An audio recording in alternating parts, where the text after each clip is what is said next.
Probably not 1 minute to answer, and I'm going to be a stickler on time. Some may suggest that the time for each answer is too short, but bear this in mind. On the floor of the House of Representatives, where time is strictly governed, a member of Congress is often allotted only a minute or less to make his or her point during the debate. Being brief and concise are skills that make for a good congressman. So without further ado, let's welcome our candidates, and I hope this is the last applause we hear until the end of the forum and move on to the opening statements. And candidates, I have one suggestion for you. Don't feel obligated to use all your time. And we're going to move right into the question period, the opening statements, and we'll start with Patrick Hope. Well, good afternoon, everybody. Thank you all for being here, and thanks to the Mount Vernon Democratic Party for sponsoring, especially Kate Spears and Destiny Ogby and everyone that put this together. I'm delighted to be here, and thank you.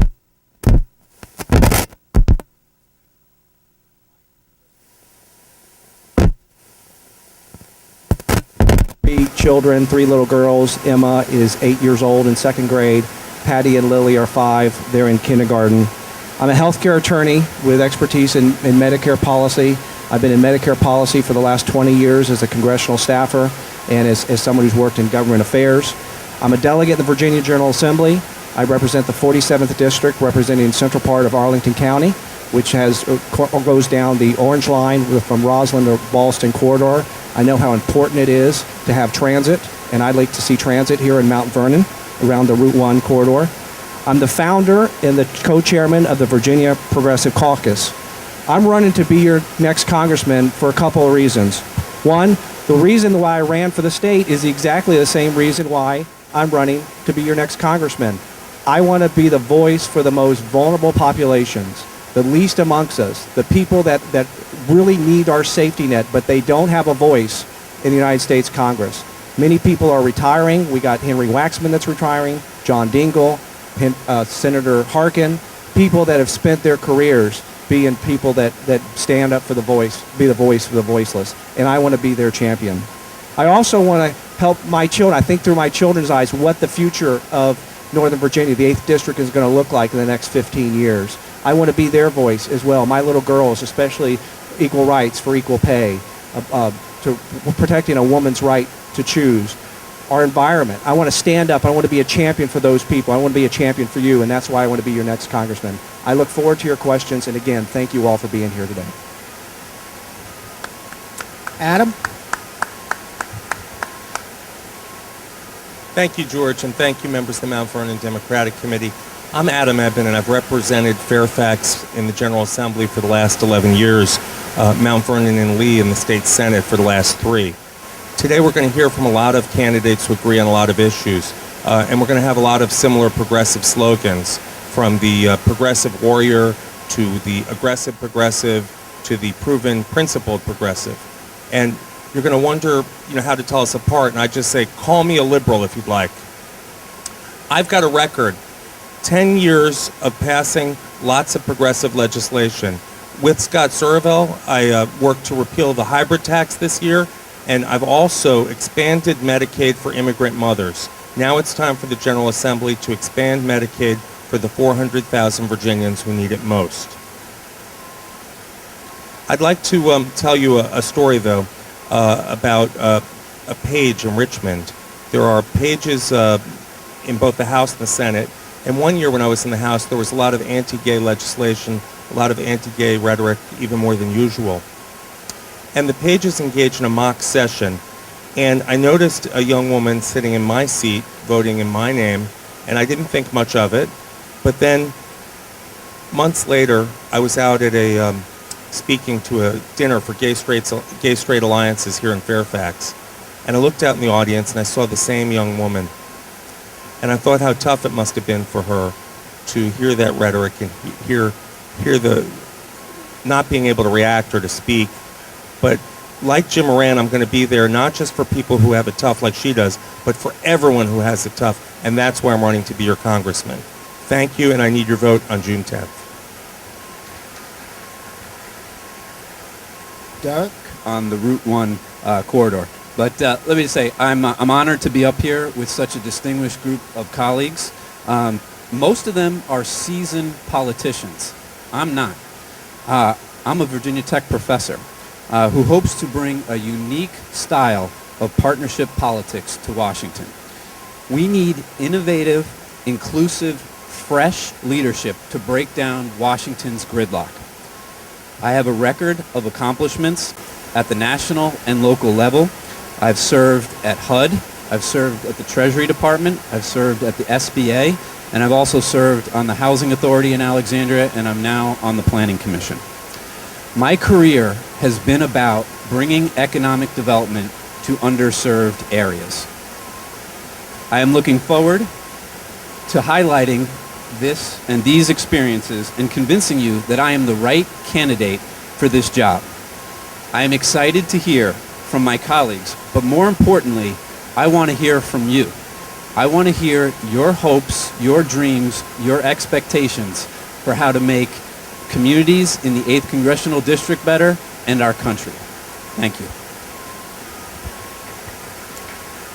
Mark? Thank you, George. Thank you, Mount Vernon. Thank you, everyone, for coming here. My name is Mark Levine. I am called the Aggressive Progressive, and I want to tell you why. I don't believe in deferring to conventional wisdom. When I'm fighting for liberal causes, I don't quit until we win. The first bill I ever wrote, and I haven't served in the legislature, but that's never stopped me before. The first bill I ever wrote was to protect victims of domestic violence and their children. I saw a need, I wrote the law, I argued it, and it passed unanimously. So I thought, I'll write another law. This time I wrote a law to give gay and lesbian couples full and equal marriage rights under the law. This was back in the 1990s. The idea was considered so radical because no country in the world allowed gay and lesbians to marry at that time that even the gay and lesbian establishment opposed it. They said, Mark, we like you, you're gay, you're a dreamer, but we will never see marriage equality in our lifetimes. And I said, you're right, you'll never see it if you don't strive to get it. When I worked for Congressman Barney Frank, we were in the minority in the House and the Senate, and Bush was president. But we did some amazing things, including defeating George Bush's faith-based initiative. And we did that even though it passed the House and 60 senators supported it. I went from senator to senator until I finally persuaded Senator Hillary Clinton to change her mind, and we killed that bill. So never let them tell you that things are impossible. Believing things are impossible is an obstacle to any progressive dream. If you want a conventional politician in Washington, Washington is full of them. But if you want somebody who goes out and tries to achieve the impossible and sometimes succeeds and doesn't stop until I do succeed, then I ask you to join with me, to help me, help you, help all of us. Dare to dream. Vote Levine. Thank you.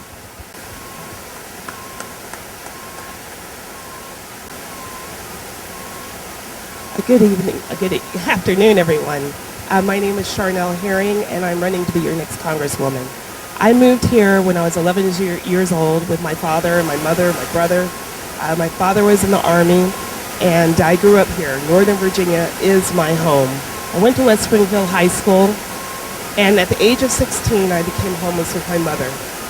We lived in a shelter for 6 months. We were able to get out, and I went to George Mason University, but it was with the help of a state program called STEP. Now, many people will tell you about the stories that they hear on campaign trails or through the work.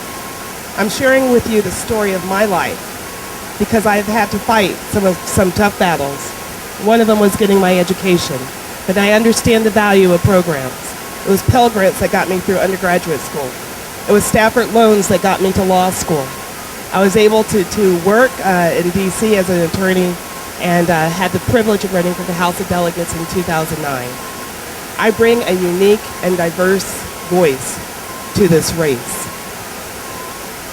I have worked very hard in the General Assembly on values and progressive values and things that we believe in, like equality. And I'm proud that I led the fight against that transvaginal ultrasound bill that happened in 2012 in the General Assembly. We educated ourselves as legislators to take that battle to the floor, and we were able to get national attention to the Commonwealth of Virginia about what was happening.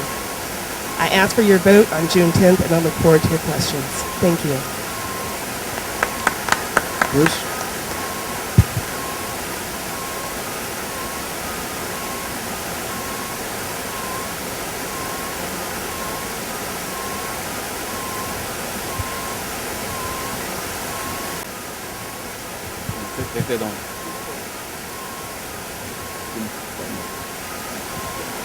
Check. Yep. Good afternoon, Mount Vernon and beyond good Democrats. I'm Bruce Shuttleworth. It's an honor to share time and space with you today. Please call me Shuttle. It was my squadron call sign, and I still have some battles to fight. Battles for peace, battles for the planet, battles for social and economic justice, battles for you and your family. I'm running for Congress because I don't think our national priorities are reflective in our national values. I think the greatest threat to national security is not Putin's Russia, it's not China, it's not terrorism. I think the greatest threat to national security, in fact world security, is climate change. And it won't be deterred by fancy jet fighters or all the drones in the world. It will target our entire food supply, from plankton to your family. It will target cities and countries, and it's time we started to do something about it. If America can show the grit and determination to put man on the moon in the 60s, most assuredly we can chart a course to sustainable energy today. What are we waiting for? Are we really debating Keystone XL? Here's my debate. No way, no how. What's at stake? Clean air, better health, saved lives, massive healthcare savings, maybe $200 billion, dollars saved a year, and we don't have to defend our foreign sources of oil. This is very personal to me. Both my parents died of lung cancer as non-smokers. I think pollution killed them. We can do so much better on prevention, detection, treatment, and someday, if we can invest properly and put the right smart people on this, a cure. And with that day in mind, I'm running for Congress. Thank you very much.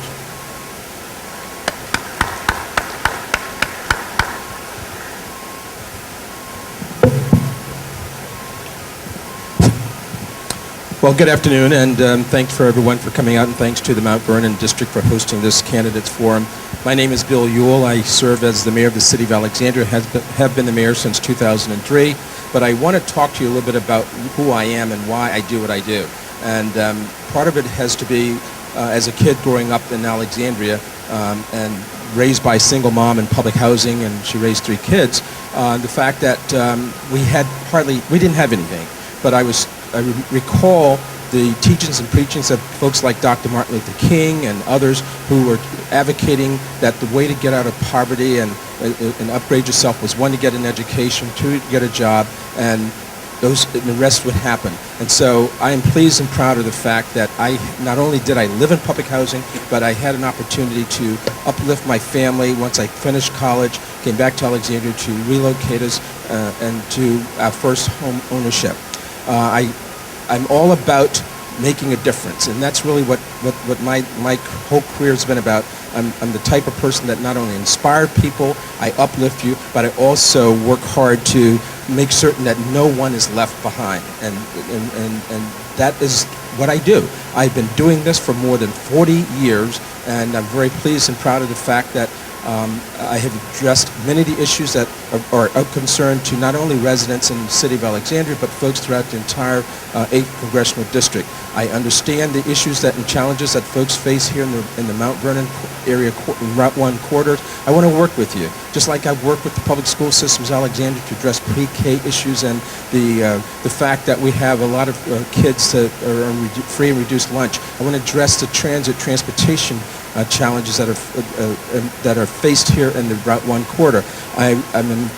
We've done a lot to address environment in the city of Alexandria, so I'm concerned about the protection of the GW Parkway, but I want to work with everyone to make certain that every life is uplifted here in our congressional district. Thank you very much. Don? Thank you and good afternoon. Proven, principled, progressive. I'm honored to be a candidate for U.S. Congress. I believe we're each put on this earth to build something larger than ourselves and to serve others.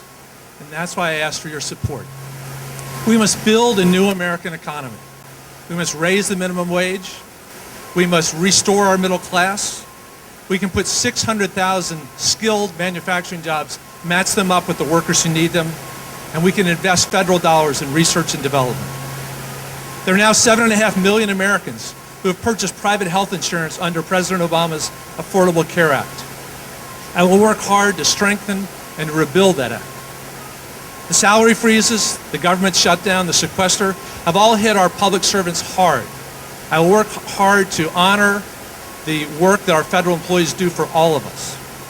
Last year, there were 11,078 gun homicides in the United States. I will fight to stand up to the NRA for enhanced background checks, to close the gun show loophole, and to repeal the blanket legal immunity given to gun manufacturers and gun dealers. As Lieutenant Governor, I did all I could to hold back parental consent and parental notification laws.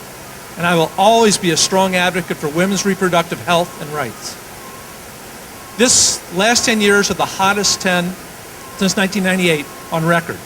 And that's why I will fight for a national progressive carbon tax as the single most effective public policy tool to combat climate change. We must create a path to citizenship for the millions of hardworking Americans who keep our economy humming and our culture vibrant. And we must all stand firm for marriage equality, for the human rights of every person. I'm a biological Democrat. So from Richmond to Washington, from Northern Virginia to Europe, I bring the ideas, the energy, and the proven leadership to hit the ground running. Satish?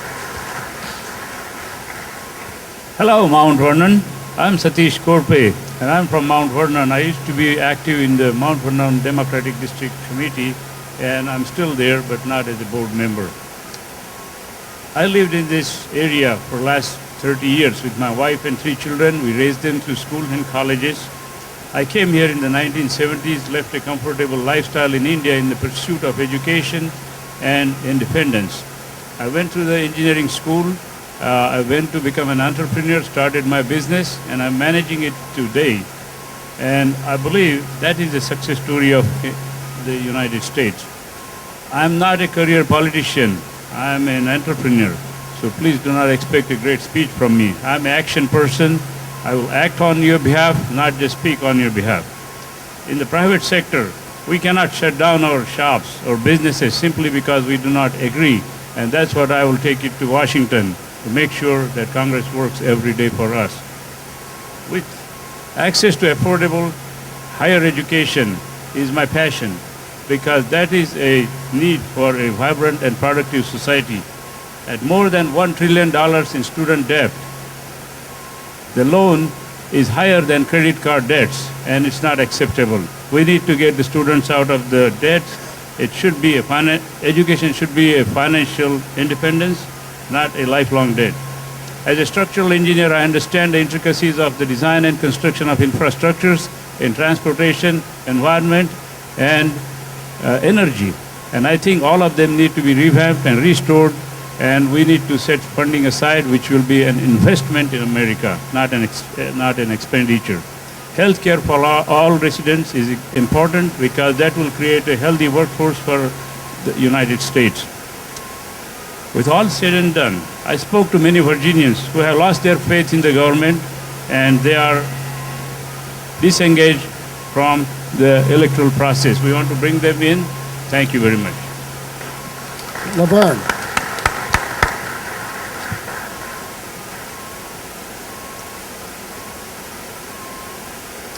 My name is Lavern Chatman, and I'm running because the time is right. The time is right for a native of Northern Virginia, a graduate of this Mount Vernon High School, to represent you in the district. The time is right for a leader who has been in the trenches, running effective nonprofit organizations. A leader who's been putting our progressive values into action by providing health resources to pregnant teens, providing scholarships and mentoring to youth, providing job training, and being a champion for small business. a leader who's been working to make this community stronger.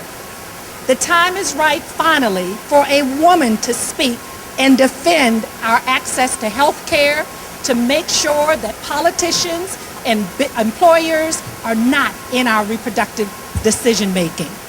The time is right for a leader who believes in equal pay for women, but also equal access to capital, so we can be employers, not just employees. The time is right for leadership that listens and engages the will of the people on common sense issues like preventing gun violence with background checks, like protecting Social Security and Medicaid. The time is right for a leader from a working class family where my mother did 30 years with the U.S. Postal Service. So I know personally what we have to do to protect our federal workers and protect small businesses when Tea Party extremists shut down the government.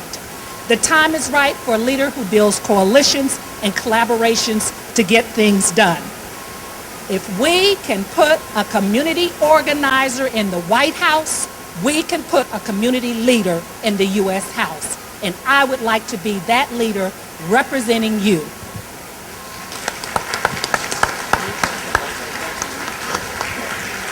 Now we move to the question portion. This is, I believe, the first time that all the candidates together have been quizzed with questions, so it should be an interesting period. So let's get started right away. The first question will be 30 seconds in length. We'll start with Adam Ebbin since Patrick Hope opened. And I'm looking for some specificity here.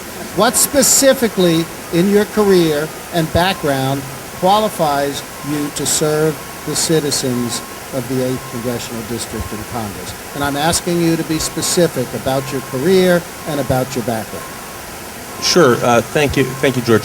In addition to the legislation that I passed, I used to work for the Center for Policy Alternatives in Washington, which was a bipartisan progressive think tank training legislators on bipartisanship and also leading leadership circles on various issues for legislators from around the country.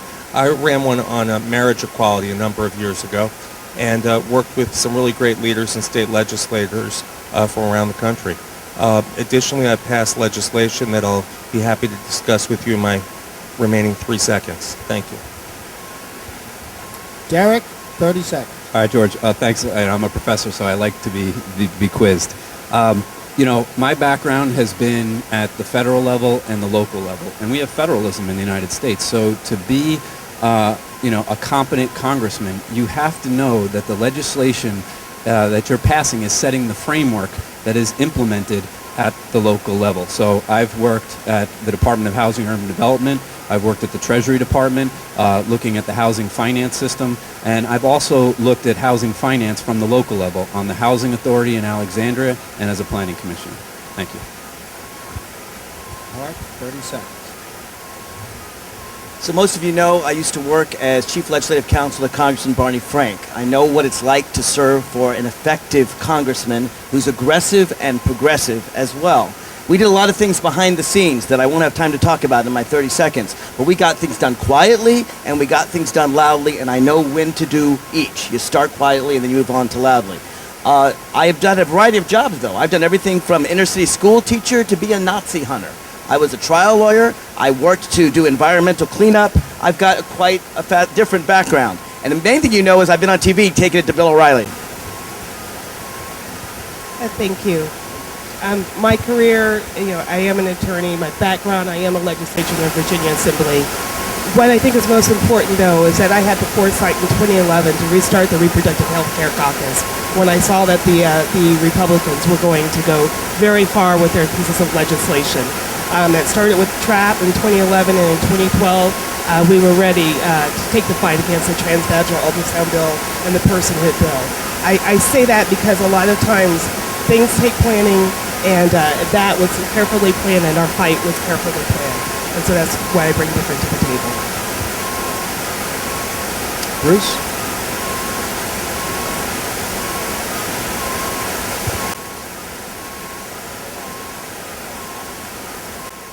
Can you hear me? So I was a fighter pilot for 7 years. No one is going to call me soft on defense when I hold our Defense Department accountable for the 57% of the discretionary budget that they have right now. Most assuredly, no one wants to have a more efficient military than myself, but I will hold them accountable and make sure that the 2,443 F-35 fighters is the right kind of amount. Perhaps it's not. I also went to Harvard Business School and Boston Consulting Group, so I can hold Wall Street accountable as well very easily, I think. Bill? Yes. What qualifies me to serve is the fact that I have 30 years of experience in politics. I'm a proven leader with a proven track record. I started in the school board at age 24 in the city of Alexandria, served for 10 years, started a business in 1987 at the age of 37. And then in 1994, business leaders and others asked me to run for city council, elected 3 successful terms, and then in 2003 made history, becoming the first person of color to serve the city of Alexandria, which was 254 years old, as its mayor. And I've been reelected 3 times, and I spent a lot of times on Capitol Hill. Don? A lifetime of effective leadership. I led the family business for 40 years. I was lieutenant governor for 8 years. I led the transition at the Department of Commerce. And for 4 years, I served as ambassador to Switzerland at the request of President Obama. By the way, we celebrate our 50th anniversary on the Route 1 corridor with our business, where we've grown jobs and served customers. It's a long, long time of trying to do everything I could to serve others. Satish, 30 seconds. I'm not a career politician or diplomat. I'm the people's voice. I'm going to bring the pragmatic approach to Capitol Hill, make things work. Being an engineer, I understand the importance of infrastructure, revamping. I understand the importance of balancing the budget as a businessman, and I'm going to bring those leadership qualities when I go to Congress. I'm the people's voice and not the Congress's voice. More power to the people. Lavern? Getting things done. In 2008, I worked with Wolf, Warner, Moran, and Webb. Wrote and got appropriated funding to take the largest slave trading pen in Alexandria and turn it into a museum. Brought $400,000 to this district. Now have a permanent interactive museum for school children to visit to learn about the horrific past of slavery. So I can work with politicians, I can get funding, get things done, and bring it here to the district. Patrick?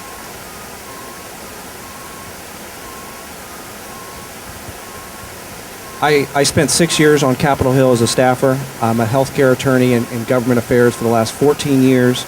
I'm a delegate in the Virginia General Assembly for the last 5 years. I'm the founder and the co-chairman of the Virginia Progressive Caucus.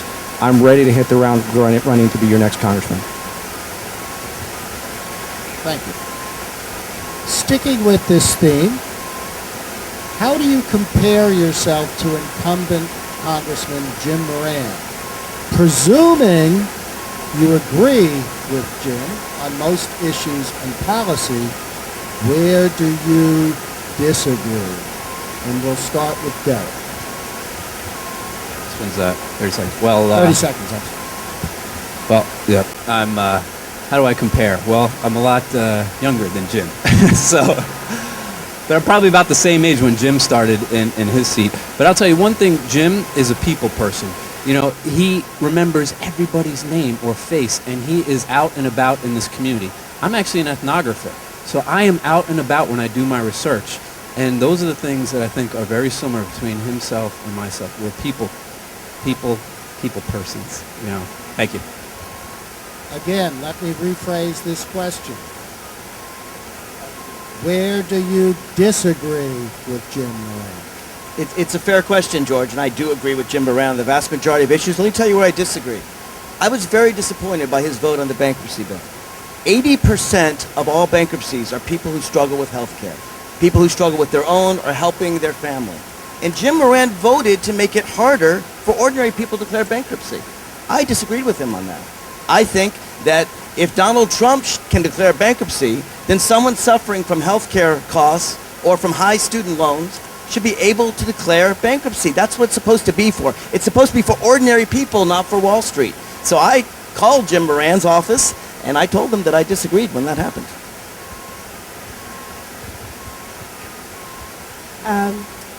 disagree with the congressman on the salary of Congress. It's way above the median income in this district, and I think that Congress will get paid pretty well. So that's where I do disagree with the good congressman.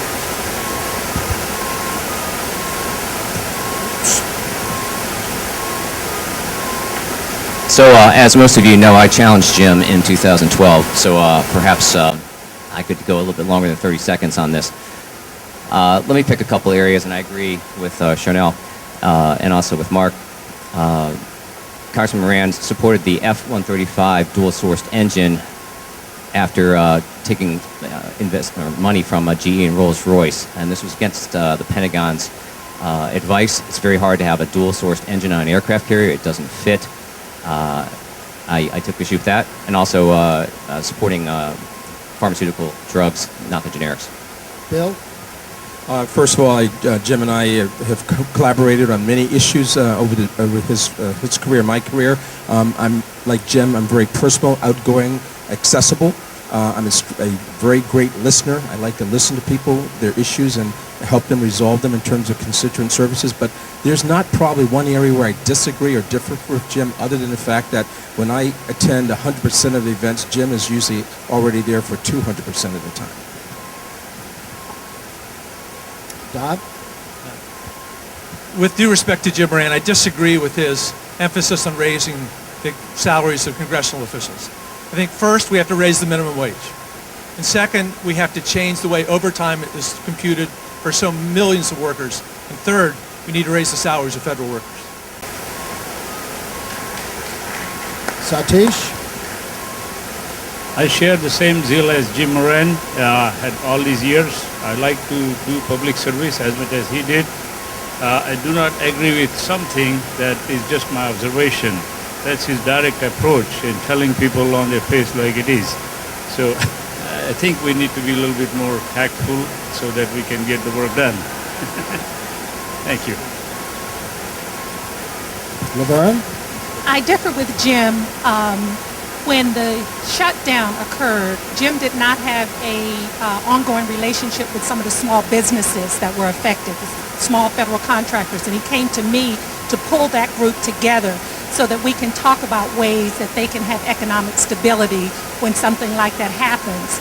And I would come in with a relationship with those small businesses, with those companies, and not just be reactive, but make sure we're putting in white papers, make sure we're looking at ways to put some teeth into the Small Business Administration.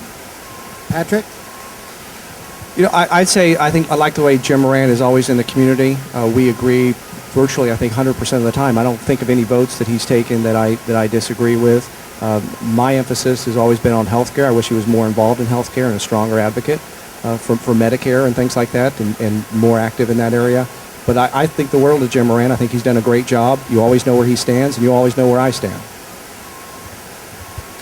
Adam? Thanks. I admire Jim Moran's passion and the way he shows his passion and stands up for federal employees and for workers of our district. But I did disagree, as Charniele did, with the pay raise issue. And in addition to not supporting a congressional pay raise, I actually believe there's a lot of members of Congress that need to be fired in November. So, thank you.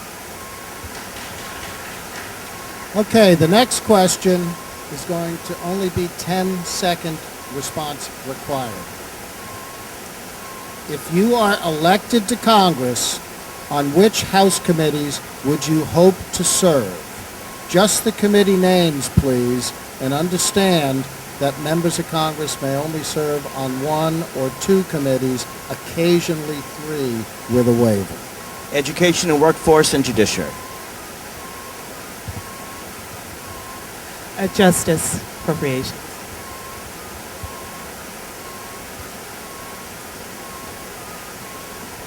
Energy and Commerce, Science and Technology. Appropriations and small business. Energy and Commerce, because of my ability to act on climate change. Foreign policy because of my international background, and education because that's my passion. Workforce, appropriation, small business.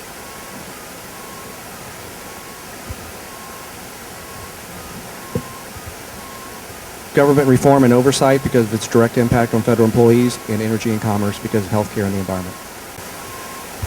Well, I had the same answer, Patrick. Government oversight, energy and commerce. Housing and finance, but hopefully and eventually appropriations. I'm impressed. Everybody had quick answers to that. We're going to go back to a 30-second question and bring it a little more local here. Various proposals are being evaluated to enhance traffic flow on Route 1 from Huntington and Woodbridge. Don't we know it today? From Huntington to Woodbridge. State and local proposals include rapid transit bus lanes, light rail, and extending Metro to Hyra Valley. In addition, Congressman Moran and Connolly have introduced legislation to study the feasibility of extending Metro to Fort Belvoir and Woodbridge. What plan or mix of plans do you think are best, and how would you seek to fund it? 30 seconds. We'll start with Charniele.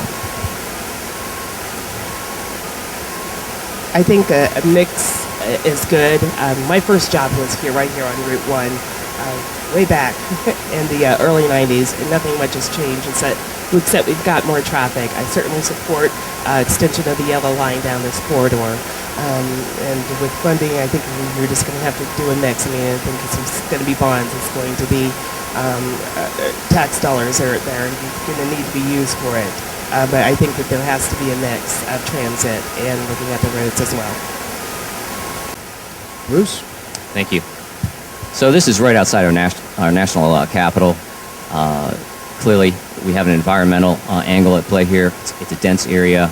Traffic is horrific here, as Derek rightfully pointed out. I think we should have a mix. I think we should have Metro. I think we should have a mix of federal funding and local funding.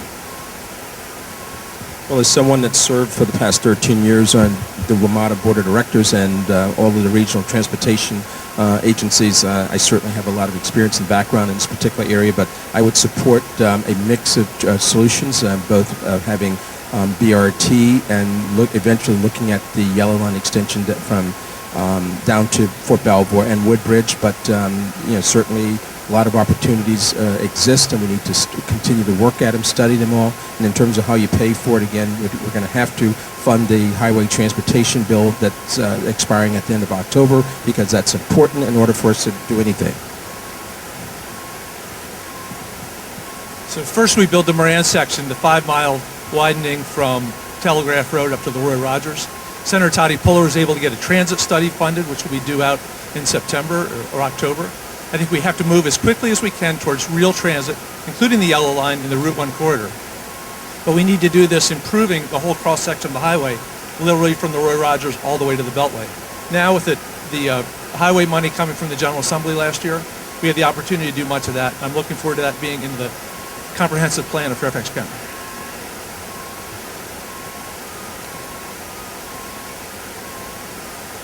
I believe the widening of Route 1 to Fort Belvoir would be the first priority, and from Fort Belvoir onwards to Woodbridge, they should run frequent bus services for commuters, in addition to extending the metro eventually to Hyla Valley and, of course, to Fort Belvoir. Thank you. I say we make Scott Serval the czar, and we look at the plans that are on the table, but we also look at what has happened in Arlington, Clarendon, areas that have really done it well, and make sure we make the right decisions. I think we should declare it a national emergency that Route 1 looks the way it does. I grew up here, and it still has payday lenders down there. It still does not have a metro. I think that's a shame. So I think we need some immediate action. The people have been studying it long enough. We know if it's no metro, it's no economic development. This is the issue facing the Mount Vernon area. I found it so important that I actually went down 2 weeks ago to testify before the intermodal study. This is a priority to extend the Yellow Line out to Fort Belvoir and out to Lorton.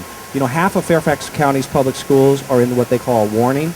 This very school where we're in right now is one of those. 70% of the kids that live here are in poverty. They fail to meet the minimum standards. They have little access to pre-kindergarten, Head Start, and subsidized child care. The solution is Metro. I represent Arlington. Where we do it right, we should do it here. As a member of the Northern Virginia Transportation Authority and of the Route 1 Transit Alternatives Advisory Executive Committee, I'm familiar with this issue. I think it's important to know that if we want Metro, that there's a huge amount of development required for the commercial taxis that would need it to become in. And the feasibility study shows that below Hybla Valley that's not available. So if not a hybrid of Metro and BRT or Metro and light rail, perhaps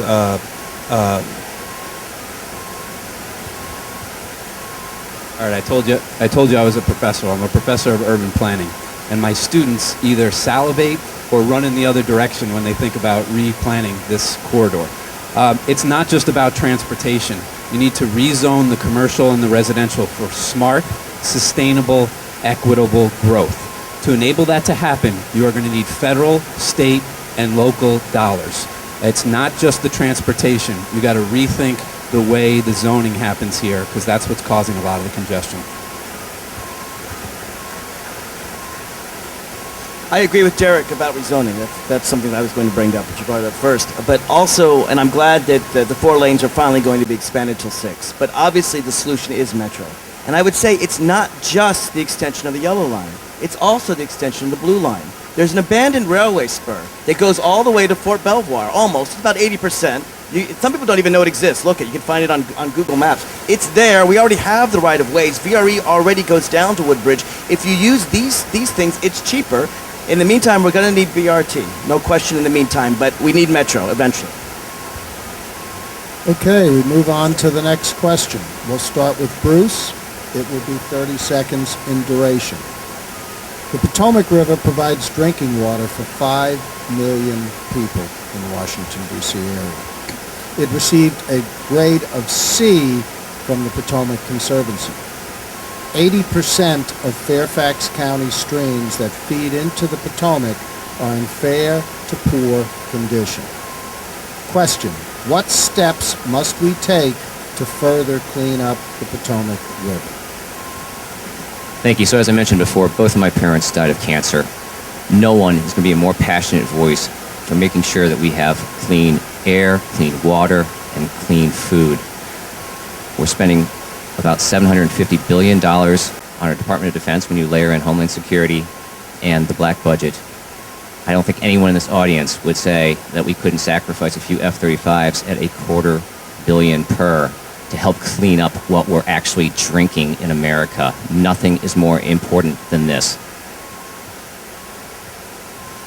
Bill? Well, I serve on the Council of Governments Board of Directors, and we just had a presentation and discussion at our board meeting just the other day, and this is very important not only to Fairfax County, but the entire D.C. metropolitan region, and it's going to take a lot of hard work. It's going to take a lot of funding. It's going to take support from the Army Corps of Engineers, and as a member of Congress, I will work to legislate and collaborate with our regional partners to ensure that this matter be fully addressed. Let's not kid ourselves. There has been tremendous improvement in the Potomac River. I grew up here when you couldn't even be near the water, and now you can actually play in it. Ron? First, we must ban fracking in the George Washington Forest. This has a direct impact on the Potomac River. Second, we must fully implement the Chesapeake Bay Act. All the impervious surfaces, including at car dealerships throughout Fairfax County. And number 3, we've got to fix the combined sewer overflow problem in Old Town Alexandria. And fourth, I think we need to applaud Attorney General Mark Herring for standing up against those states who would prevent us from fully implementing the Chesapeake Bay Act. Satish? Thank you. As a chief quality control engineer at the construction of Potomac River plant in the 1980s near the border of Fairfax and Lavern County of Route 7, I saw the entire construction of the water treatment plant and the intake plant for the river. And I believe we need to expand those plants considering the number of consumers we have that has changed over a period of years. And also we can take measures on the local level to control the discharge water into the river. And I don't have much to say about the overflow. Lavern? I want us to leave a better environment for our children, our grandchildren, our great-grandchildren. And I would go to the best to get the answers on what do we do.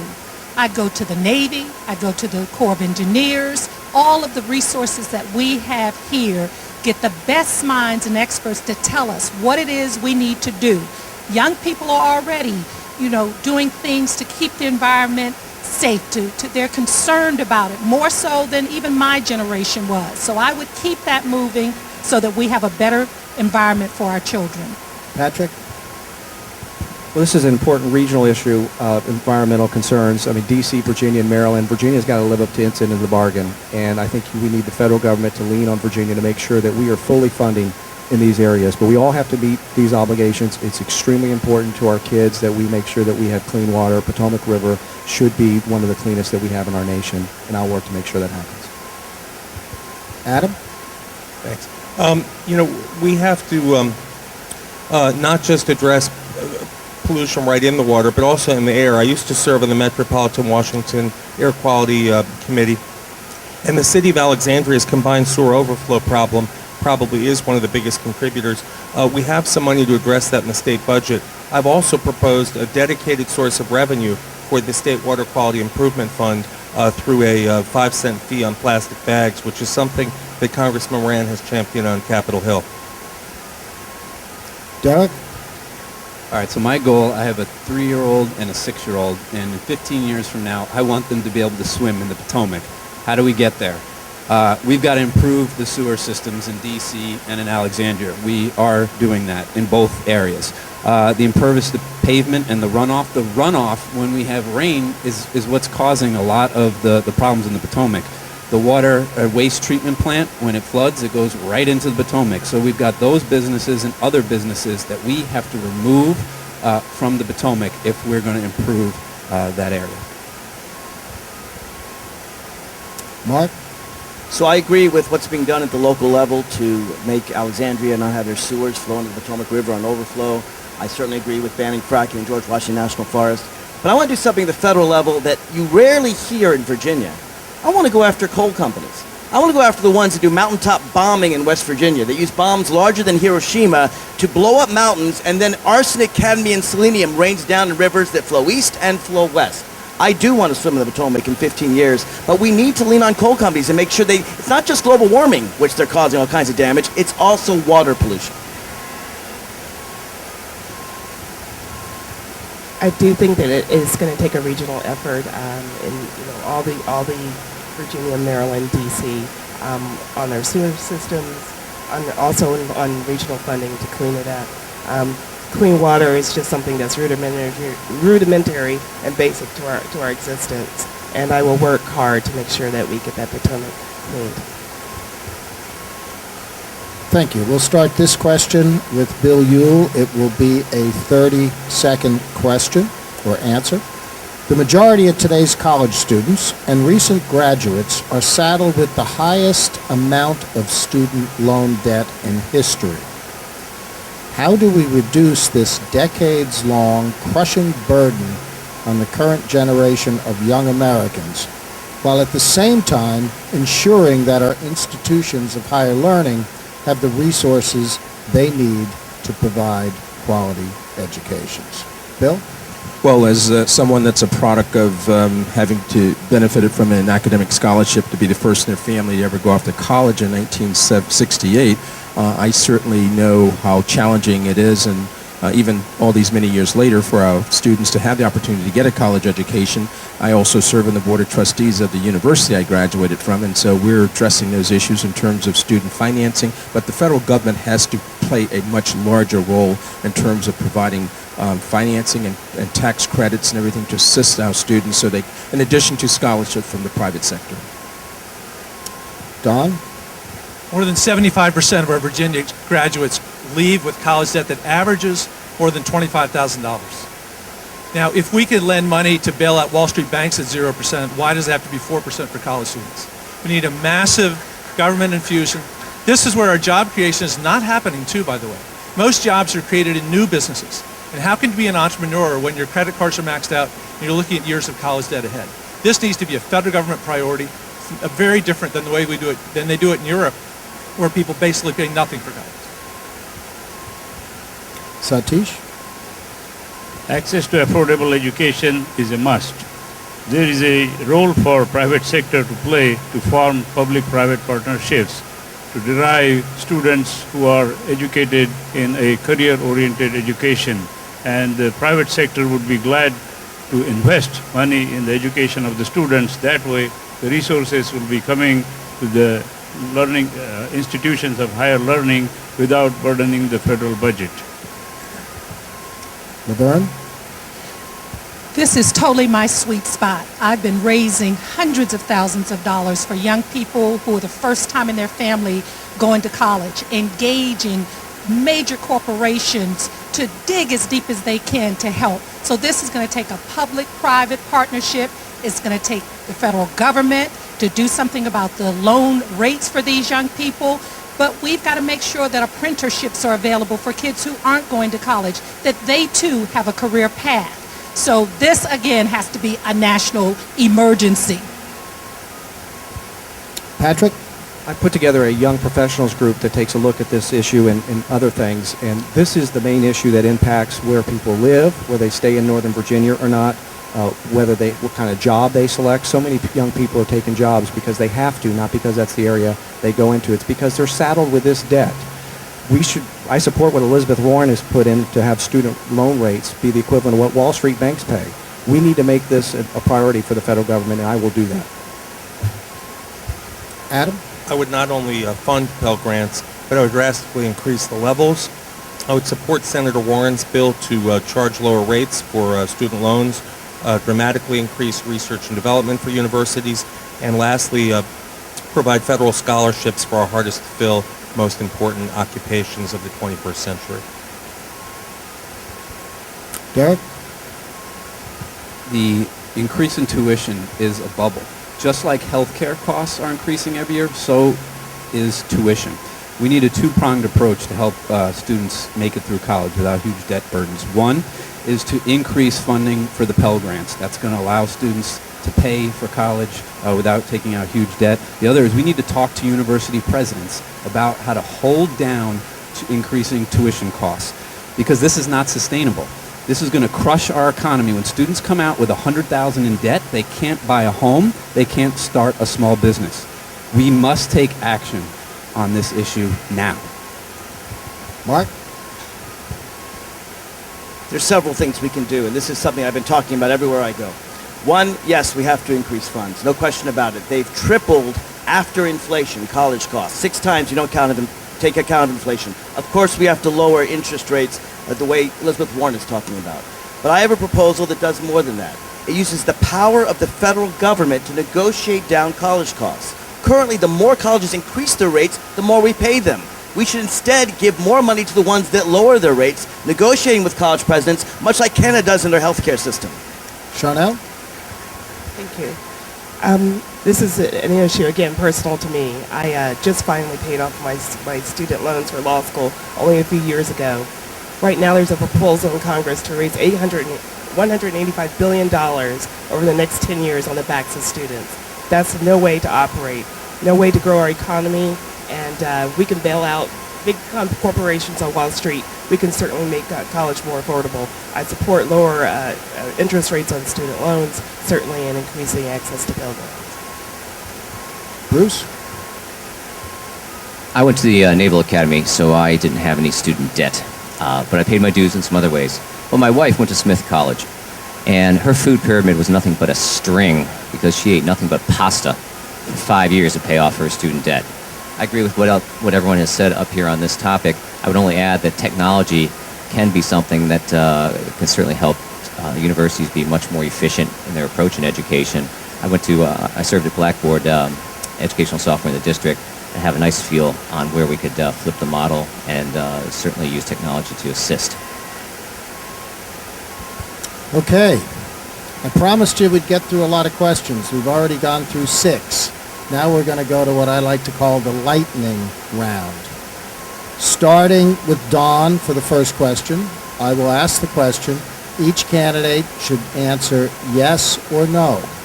If there is a particular candidate who disagrees with the rest, I will give them some time to say why. But I expect in most instances everyone's going to agree, but I do want to cover this turf. So starting with Don Beyer, yes or no answers.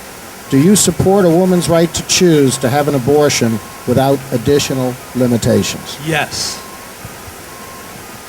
Yes. Yes, yes, yes. Yes. Absolutely. Yes. Yes. Yes. 100%. 1,000%. Okay, starting with Satish. Again, yes or no, do you support marriage equality for all Americans? Yes. Yes, indeed. Yes. Yes. Yes. Yes, and I'm one of the founders of the movement. Yes. 10,000%.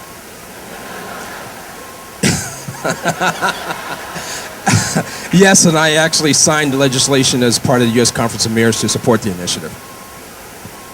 Yes. Starting with Lavern. Congressman Connolly and Moran have introduced legislation calling for a 3.3% pay raise for federal workers. Do you support a federal employee pay raise? Not only do I support it, but I was in the gallery March 26th, which was my birthday, when they introduced it. Yes. Yes. I worked 4 years for the federal government. Absolutely. Yes, but I would increase it. Yes. Yes. Of course, yes. Yes. I'm going to say no to get some time from George. But All right, Satish, you got 15 seconds. when we talk about pay raises, whether they are federal or minimum wage, I think it's a double-edged sword cutting to the economy. It's the inflation, it's the cost of consumer goods that's killing all of us for the middle-class families. So we need to work on both sides, not just saying increase my wages, but also reduce the prices. Thank you. Okay, this time we're starting with Patrick. Do you think employers who provide health insurance should be able to cite religious grounds for denying employees access to certain services? Yes or no? No. No. No. Absolutely not. No. Absolutely not. Pardon my French, but hell no.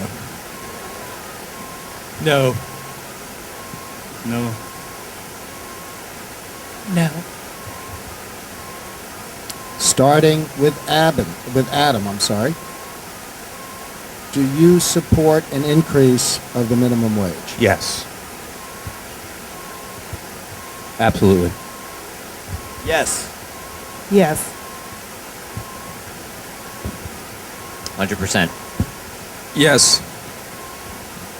Yes, and the tipped wage also. Yes, but work on reducing the inflation also. Yes. Yes. Starting with Derek, do you support equal pay for women? Absolutely. Yes. Yes. But of course. Most definitely. Yes, absolutely. More pay for women. Equal pay for equal work, yes.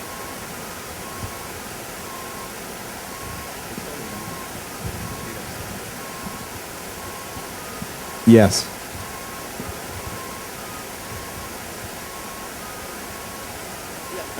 Absolutely. Starting with Mark, do you support Medicaid expansion in Of course. Virginia? Oh, yes. Yes. Across the country. Of course. Yes, we're losing $5 million a day by not taking it. And 32,000 jobs. Yes, with 400,000 Virginians into the plan. Yes. Yes. Yes. Yes. I know we're getting all these yeses, but we're covering a lot of ground, believe it or not, that was in the questions we've received from the audience here. Starting with Charniele. Do you support the position held by some Virginia leaders to permit oil and gas drilling off the coast of Virginia? No, I don't. No, I do not. No. No, I do not. No? No. No. No. No. And no. Starting with Bruce. Do you support construction of the Keystone XL pipeline from Canada to Port Arthur, Texas? I think I already covered this one in my opening remarks. Hell no. As long as the health and safety and environmental issues are addressed, yes. No, I do not support. No, but I support alternative energy efforts. No, I do not support that. No, I do not. No, we need to invest in green jobs. Yeah, I agree with Adam. No. No, I don't know why we're helping Canada sell oil to China. And no. Bill, 15 seconds.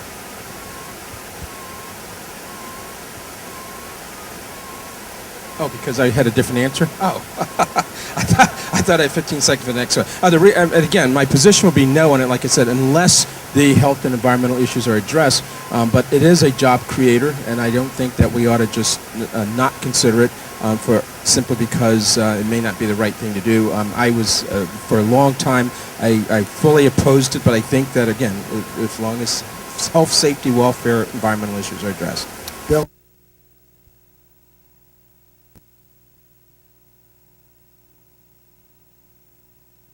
For immigrants who pay taxes and have committed no crimes. Yes, and I'm pleased of the record that we have in Alexandria. Yes, I do. Yes, I do, but also consider those waiting in lines for a number of years for the proper channel. Yes, I think productive citizens ought to be able to realize the American dream. Yes. Yes, and we should stop deportations until Congress does its job. Yes. Absolutely. Immigrants are the lifeblood of America. Yes. Yes, and we should put in place policies that allow us to take down that wall brick by brick. Starting with Don. Again, yes or no? Quick answer. Do you believe felons who have paid their debts to society should have their voting rights restored automatically? Yes, I absolutely do. Yes, conditionally if they are certified by their counselors.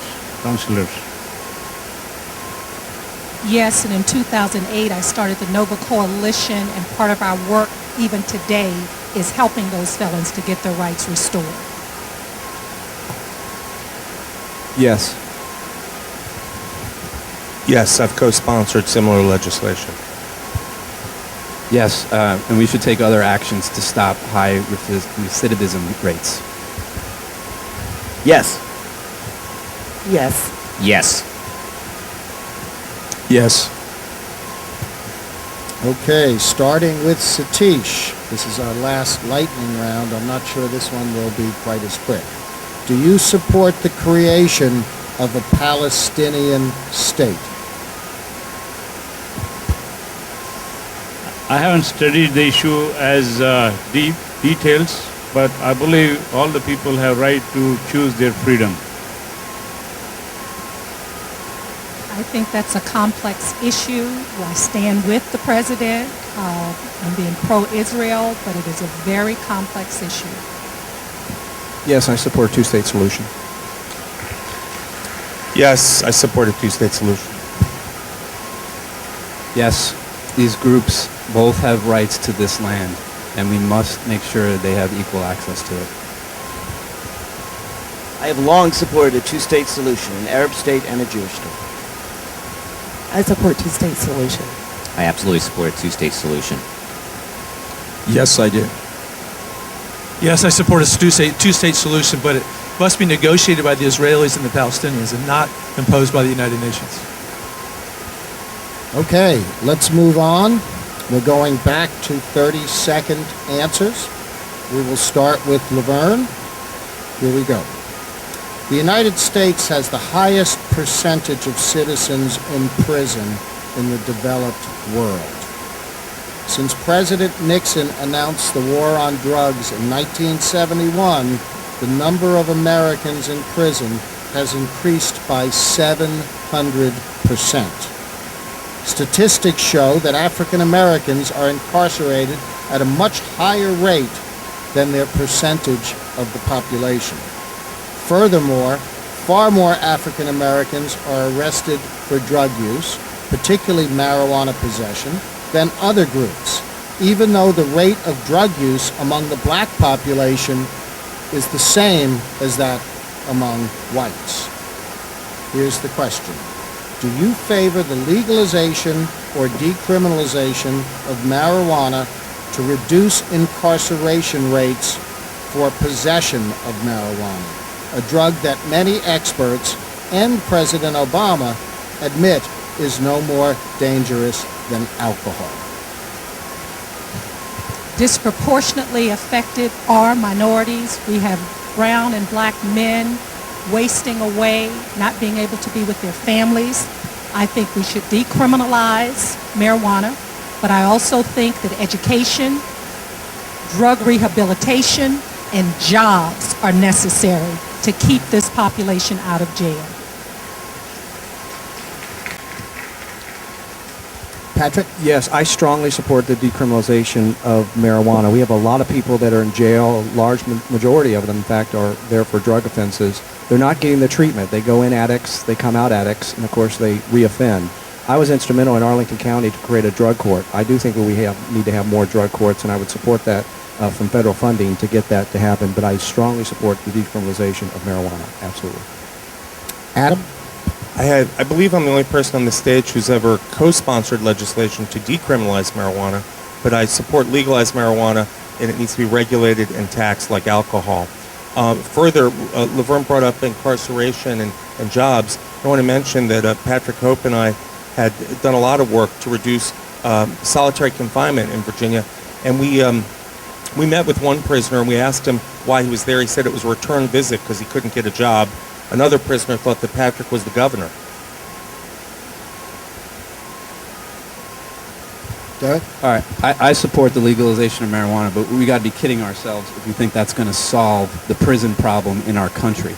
I have worked in some of the most highest crime areas in the country, on the south side of Chicago, in Harlem, in New York City, and Shaw U Street in Washington, D.C. If you want to reduce crime rates in these areas, you've got to bring economic development, but not economic development that displaces people. Economic development that includes low and moderate income people so that they can benefit from economic redevelopment that takes place in our high crime areas. We need redevelopment, not gentrification. Mark? When I worked as legislative counsel to Congressman Barney Frank, I drafted a law to allow states to decide marijuana policy on their own. Basically, we supported this law with Ron Paul, believe it or not. Yes, I firmly support the decriminalization and or legalization of marijuana. I don't think people should go to jail for that. I think that addicts need help, and jail doesn't give them any help. It's also a lot more expensive. I would also support bills to reduce the crack and cocaine disparity between whites and blacks, and mainly we got to stop racial profiling, which I think answers most of your question, George, because whites do it just as much as blacks, as you've said. We need to really invest in our children at an early age. We talk about the criminalization of drugs, but the reality is that a lot of children are not getting a good start in education, early childhood education. I sit on the Courts of Justice Committee and the General Assembly, and one thing I have always supported is drug courts. And I think that we do need to have them and make sure that people are getting treatment, and also invest properly in rehabilitation. Bruce? I think the prison industrial complex is a menace to society. This is a public health issue, not a public safety issue. No one belongs in prison for a nonviolent crime of this nature. It costs $38,000 to treat somebody with an addiction in jail, only $8,000 out of prison. Marijuana is less addictive than nicotine, and it's less harmful than alcohol, and we need to make a stance on this. Yes, I support the decriminalization of marijuana. It's for all the reasons that have already been expressed in terms of economic development, job creation, and education. One of the things I'm really proud of the fact that in Alexandria we recently, through administrative actions, passed ban the box, which simply means that folks who have been incarcerated and they're out and they can't even get an interview simply because they have to check the box on the application that says that they've been incarcerated before, that hinders them from even getting an interview to get a job. And we've opened that up with flexibility. We need fewer prisons, more schools. Don? Yes, I support the decriminalization of marijuana. We also have to realize that we were responsible for the horrific death toll in Mexico and in Central America. I also think we need to get rid of mandatory minimum sentences, which is keeping our prisons overflowed. And I agree with Derek that ultimately this is a question of poverty, that we need to raise the minimum wage, double the earned income tax credit, deal with the 27% high school dropout rate. We got to deal with teen pregnancy. We do everything we can on the absence of fathers to build up these communities so that they don't turn to drugs. Satish? Answer is no, but we don't have to go back to the prohibition days. We know what happens. More education is needed for young people who deal with drug problems and even for adults, because the prison is not an answer. They have to be educated, counseled, and certified as non-users, and I do not agree that this problem is more prevalent in African Americans. I think we have the stats to say that it's across the board, it's the same thing, not power, rich, poor, everywhere. Okay. We will start this question with Patrick. 30 seconds. The income gap in the United States continues to widen as the wealthiest among us get richer while wages stagnate for lower-income Americans. President Obama has called income equality a defining challenge of our time. How can the Congress and the nation address growing income inequality? George, I was very pleased that President Obama spent a lot of his State of the Union speech earlier in the year on this issue. We need to raise the minimum wage to $10.10 an hour. We need to double the income tax credit. You know, the economists tell us that when people have more spending money at their disposal, they're able to go to grocery stores, they're able to go shopping to buy gas, they're able to buy clothes, they're able to buy things, and that stimulates our economy.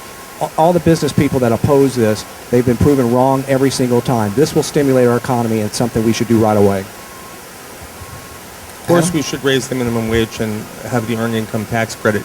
But 2 days ago, the Republican House voted for the Ryan budget. They voted to repeal the Affordable Care Act. They voted to give millionaires a $200,000 tax cut. They voted for less job training and to cut education. Those are the wrong priorities, and those contribute to income inequality. Derek? We need to close corporate loopholes. But one of the biggest things is that we, had a middle class when we had manufacturing. Now we've got a set of social service workers that are not unionized. We need to unionize the service workers so that provides a wage just like the manufacturing jobs. We also need to create mixed income communities that provide opportunities for low income folks. Lastly, we need to actually seriously think about segregation. We have improved on that in the last 20 years, but we can do better. If we reduce segregation, we will provide opportunities that will increase people's wages and reduce inequality. Mark? We need to lift the cap on Social Security. We need to make sure that millionaires and billionaires pay their fair share so we can expand Social Security and have Medicare available for all. We also need to strengthen unions as much as we can. And we also need to defend the progressive income tax. One of the candidates on this stage until just last month opposed the progressive income tax. I don't think that's very progressive. He supported Tom DeLay's plan to get rid of the estate tax, get rid of the income tax, and make everything a national sales tax. That's not progressive at all. Now, I know he's changed his views a month ago, but to me, that's not a progressive position. We have to defend the progressive income tax. Charniele? Thank you. We as a country say that we value work. If somebody works 40 hours or 50 hours a week, they certainly should be able to make enough to take care of themselves and their family. So one of the first and primary steps that we have to do is raise the minimum wage. We are a nation that values work, and we should value each other and the work that each other does. And that's the step in the right direction is by raising the minimum wage. Bruce? How can some of America's most profitable corporations, like Walmart, pay their employees such a paltry wage that so many of them have to seek government assistance? Every credible study points to the negative elasticity between raising the minimum wage and decreasing poverty. We need to get on this. We need to do probably more than $10.10. I don't think that's the right number. We need stronger unions to provide a necessary counterbalance to the growing unchecked power of executives and corporations that have been like pigs to the trough in the last 10 years. Bill? Yeah, excuse me. Yes, I support more taxes on those with higher incomes. Certainly, the minimum wage is something I support. I was one of the leaders and advocates in Alexandria about 15 years ago to pass the first Living Wage Act ordinance in our city. We're very proud of that. Workforce development programs and better jobs certainly is important to help us get there. Funding the federal highway transportation bill is important. It's a job creator. Billions of dollars that will be made available to do our infrastructure transit projects. And of course, we're pleased and proud of the fact that in Alexandria we lead in terms of mixed income housing initiatives. Don? Today there are 10 million Americans unemployed, so the first thing we need to do is extend unemployment benefits. Then let's raise the minimum wage, raise the tip minimum wage, which has been stuck at $2.13 an hour since 1991. Need to double the earned income tax credit. We need to change the way overtime is paid. And we need to realize that there are many of these corporate tax extended, for example, the oil depletion allowance, that could easily fund significant increases in the incomes of our least paid. And we have to understand that bottom line is human capital. Satish? George, just for my benefit, could you repeat the question, please?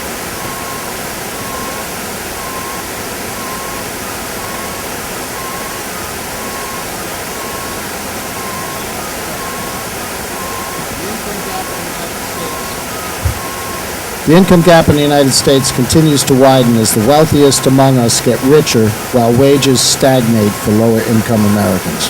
President Obama has called income equality a defining challenge of our time.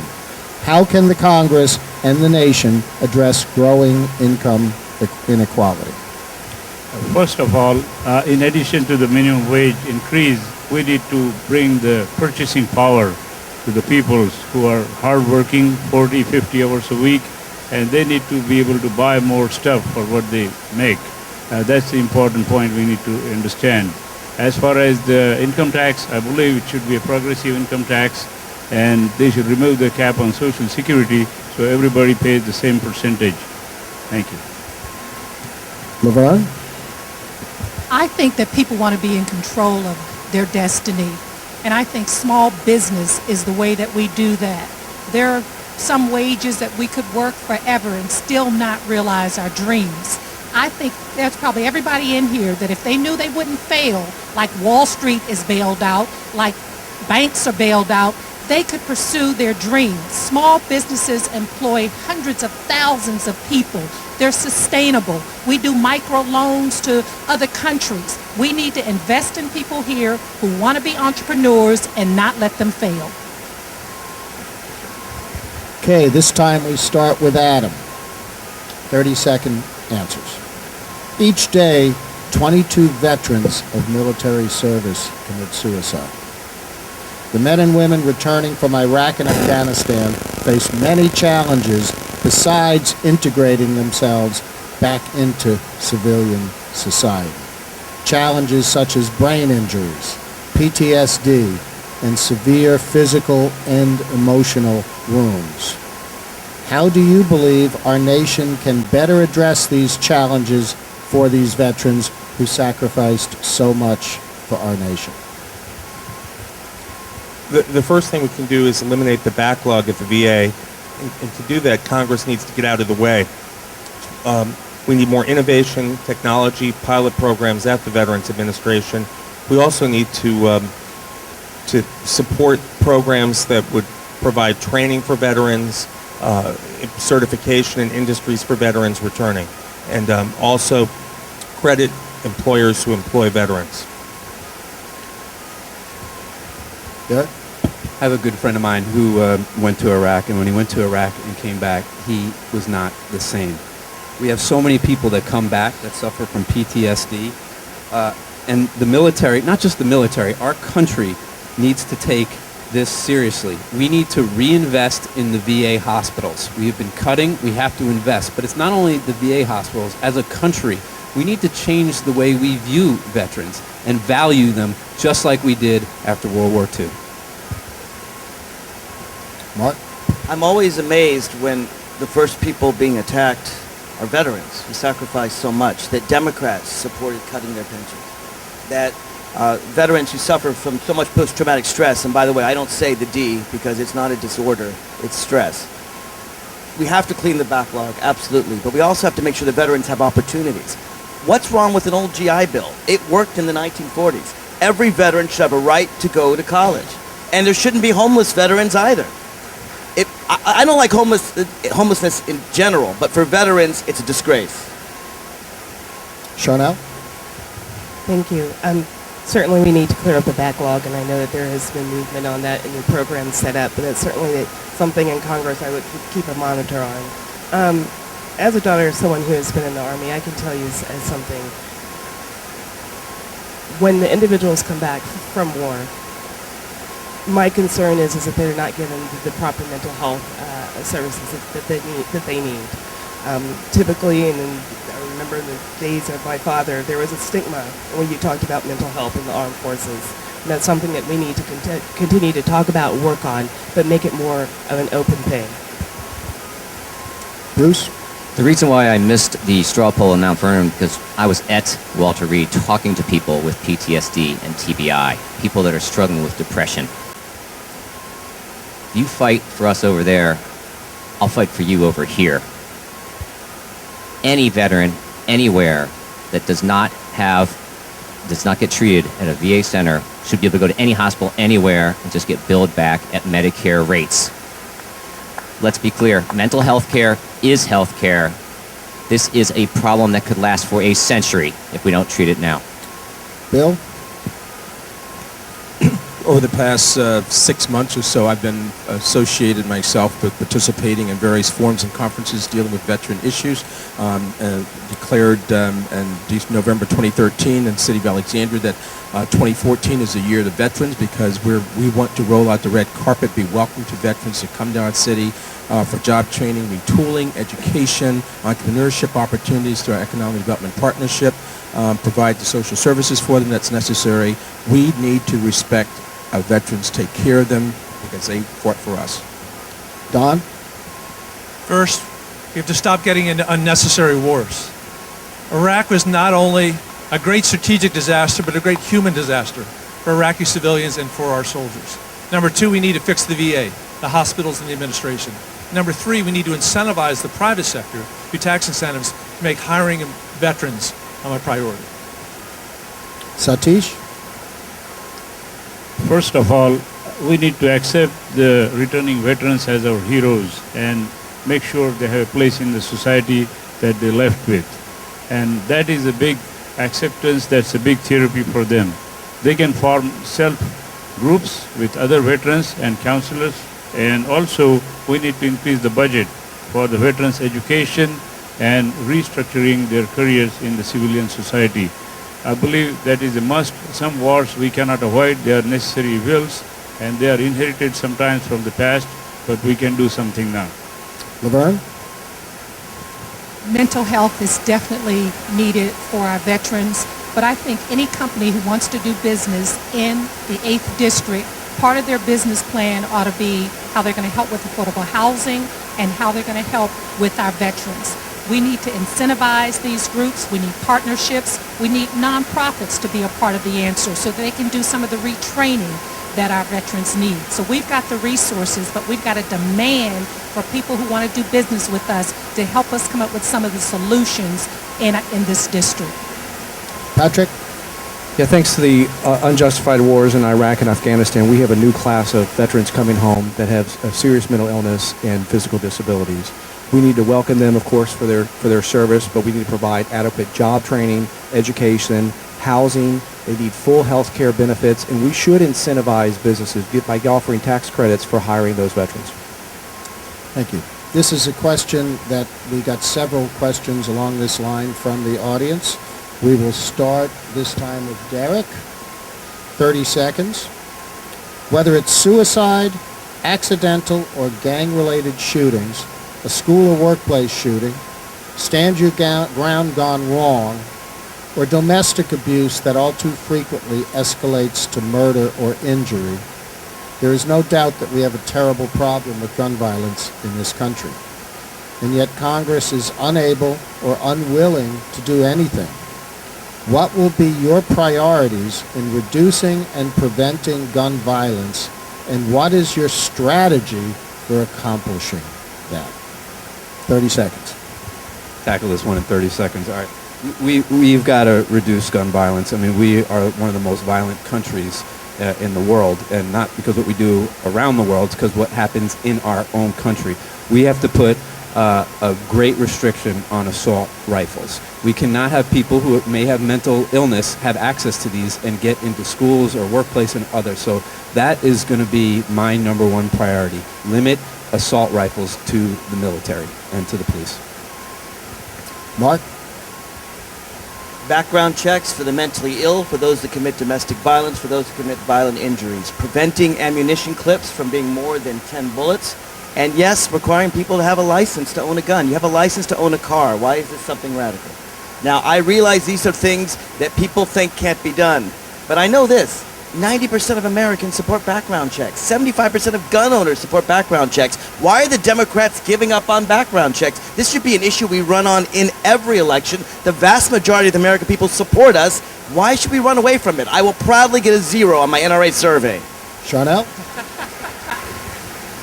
I believe I have a D or F from the NRA, and I'm actually proud of that grade. And the reason why is this. I cannot imagine what parents have gone through when they're dropping off their kids at school or the ones in Newtown. We certainly have to ban assault weapons. We certainly need to limit ammunition clips. Part of your question was what would be the strategy? I mean, honestly, Congress now looks dysfunctional. But I do believe that there are legislators that still exist that will have a profile and courage to build a coalition together, and we pass legislation and get it done. Bruce? There's a degree of credibility, I think, that you have as a fighter pilot when you are on the side of gun sense. I took the Moms Demand Gun Sense bus down to Richmond wearing my flight jacket and had a Moms Demand Gun Sense button on it. Got off the bus and ran into somebody who looked just like me. He said, "Hey, how you doing, brother?" I said, well, I'm doing well. He says, "Oh," as he sees the button, "you're one of them." I said, "Well, we're both for gun safety, right?" He had a huge blaze orange button saying, "Guns save lives." I said, "Well, yeah." And I said, "And we're both for keeping the wrong guns out of the wrong hands, right?" He goes, "Well, yeah, that just makes sense." I said, "Well, that's gun sense." Bill? Proud of the fact that I was one of the early signers to the Mayors Against Illegal Guns initiative that was introduced by both Mayor Menino of Boston and Mayor Bloomberg of New York 5 years ago. I'm a very active member of that organization, advocating for gun control, certainly banning assault weapons, minimizing the size of the gun clips, background checks, but also funding and addressing the issue of mental illness. Don? First, I would work to repeal the Protection of Lawful Commerce and Arms Act. It gives gun manufacturers and gun sellers complete immunity from torts. Number two, we'll work for total background checks. Last year, up to 40% of the gun sales in America were between unlicensed firearms dealers or private sector citizens. And number three, I think that we give the NRA too much credit. And we have to encourage conservative Democrats and moderate Republicans not to give their vote away. That we give the NRA a power that they didn't deserve and that they didn't earn. Satish? I agree with all the measures. Universal background checks, loopholes in gun show purchase should be stopped, education for young people about gun use, and lastly, how about try this idea if you like it. The guns don't kill the bullets do.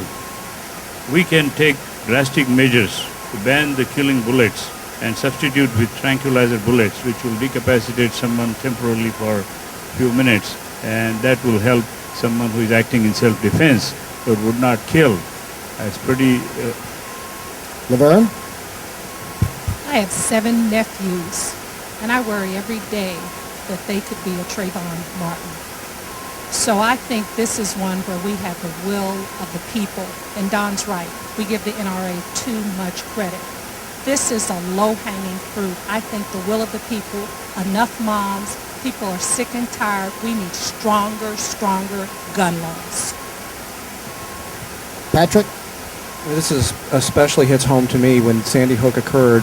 My daughter Emma was in first grade, and there was police cars at every elementary school in Arlington, and it just really, my jaw dropped, my heart dropped every time I dropped her off because I was very concerned. I always put in bills, universal background check bills. I went with Senator Ebbin to a gun show. I purchased a gun without a background check. No responsible gun owner should be afraid of a background check. We need to have a mental health crosswalk for criminal database. I put in bills to do that. Assault weapons ban, I certainly support in reducing the size of these gun clips. Adam? I passed legislation to require all schools and universities in Virginia to have an emergency plan. I introduced legislation for mental health programs at community colleges. I support assault weapon ban. I support a ban on high-capacity magazines. In fact, when Delegate Hope and I went to the gun show, I bought a gun magazine, and it was like as easy as buying candy. The gun seller who sold him the gun, I said, well, I want something more powerful. Can you get me a Glock? And he said, you don't look like a bank robber. Sure. Okay, another 30 seconds. We have tons of good questions. We need to delve at least briefly into foreign policy. I'm going to start with, because Congress certainly has a role, a major role. I'm going to start with a general question, but it requires an answer with some degree of specificity. I should stop using that word. And we're going to be starting with Mark. Name the top 3 foreign policy issues facing our nation and the world today. 30 seconds. I would say the first is energy security, the fact that we're relying on oil that's sold by dictators. If we can get a green energy, that will help us in our foreign policy. Number 2 is aggression from foreign leaders. I look at Putin, I look at Iran, I look at the fact that some people don't want the United States to be the world's policeman, but if we don't, they do. And number 3, I look at the Syrian genocide, and yes, I call it a genocide, because hundreds of thousands of people are being killed. It's destabilizing the Middle East. I have long supported a no-fly zone there. I know that's not popular with a lot of people, but I don't think genocide should happen on our watch. Charniele? Iran is a top foreign policy issue and its existence and what what's happening with their weapons of mass destruction. That's certainly top on the list. Afghanistan, the other thing, our military is supposed to vacate at the end of December. The issue for us is whether do we leave people in. Some our officers in Afghanistan, I believe in nation building, but that has to come with the people. Bruce? I think we need to allow democracies to work, and sometimes it's a little bit ugly. But America needs to show great restraint and to realize that sometimes some of these countries will have some democratic rule that we don't agree with. But we need to be patient with this and much more non-interventionist and let them work it out. We should be much more on the sideline. We should speak with much softer voice and have a more manageable stick. And good things will happen. People want to be free.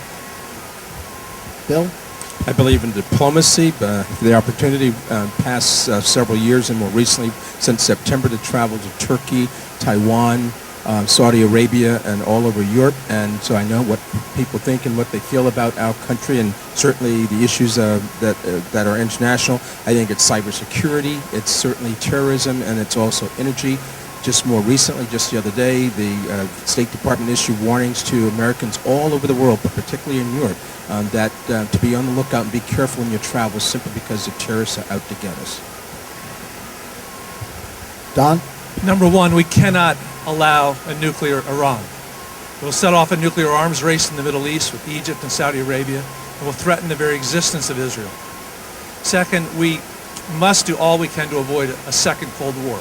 with Putin's aggression in Crimea, moving up to the borders of all those Eastern European countries. And number three, climate change. We cannot do that by ourselves. As John Kerry has said, climate change is the greatest weapon of mass destruction. Satish? I think Don stole two of my points, but I'll still say that. Threats of nuclear weapon in the hands of rogue states, dreams of expansionism by Russia, and hijacking of planes and ships in the international space are the three issues really in the international world. Foreign policy issues that we can deal with, and the solution is we need an old-fashioned carrot and stick policy with diplomacy and military action in the back. I met with the Truman Group, who gave me a debriefing on just this issue. And what they talked about is the biggest threat is cyber security. That we are equipped with some of the best equipment for war, but cyber war, we've got to come up with 21st century solutions for this 21st century problem. Because we could be shut down as a nation. That is something that we really need to put more innovation in and be on top of, and that's a huge threat. Patrick? Number one is definitely climate change, because this is an international issue. I am very concerned about Putin being a bully over there and invading Crimea. We need to solve that problem. And thirdly, I'll just speak generically when I say that we do too much nation building elsewhere. We need to do more nation building back here at home and start investing more in America. Adam? The top three spots are Russia, nuclear Iran, and the Syrian regime and their atrocities, and climate change and cybersecurity are certainly the weapons, among others. But threats to democracy anywhere are serious and can't be ignored. And at the same time, in Iraq and Afghanistan, we saw the limits to American military intervention. So we have to focus our efforts on diplomacy before the fact and on sanctions after the fact or during the fact. Derek? All right, number one, which no one has mentioned, is China. China doesn't need to drop a bomb on us. They can drop a bomb by selling our Treasury note debt. So we really need to be concerned about that. Second is oil and energy in the Middle East. Third is what Bruce brought up, it's democracy. Democracy is happening around the world in many places. We fought a civil war, right? And other countries are fighting their own. And we have to let them go through this process. And we have to be very strategic. If we think a country's change in regime is going to affect our national security, then we intervene. Otherwise, let them be. Okay, the next question will start with Charniele. 30 seconds. There are some who propose reducing defense spending and redirecting that money to medical research and other programs. Given the importance of defense spending, especially defense contracting, to our Northern Virginia economy, what cuts do you support in defense spending, and what impact would those cuts have on the 8th District and Northern Virginia? I think one thing that we have to be careful of is cutting our military. I think that we need to continually to have a strong military force. But I do know, and I suspect that there's excessive spending in the Pentagon, and I support certainly streamlining any spending domestically that we can do. But I believe that we must maintain our strong military force. Certainly our economy depends a lot. Bruce? So I think we need a different kind of shock and awe in America. When I'm on the campaign trail, I talk about what the budget is for the Peace Corps. People are astounded that it's only $400 million a year, actually $380. And then I talk about 2,443 F-35s, and most people have no idea that that is what we're budgeting for. And I say, don't you think the world might be safer if we actually doubled or quintupled or took off maybe 10 of these $250 million apiece fighters and provided for more investment with Peace Corps? And everyone agrees with that kind of rationale. Bill? Well, first of all, we need to make certain that the defense budget cuts don't affect government contractors, because they're the basis of employment base here in the region, which simply means that we'd be suffering a lot of loss of jobs. Military bases need to be retooled so they can be conducting research in several different areas that are important to our general economy. But any savings from budget reductions should be applied to making certain that the veteran needs are taken care of in terms of the backlog and providing medical care. Don?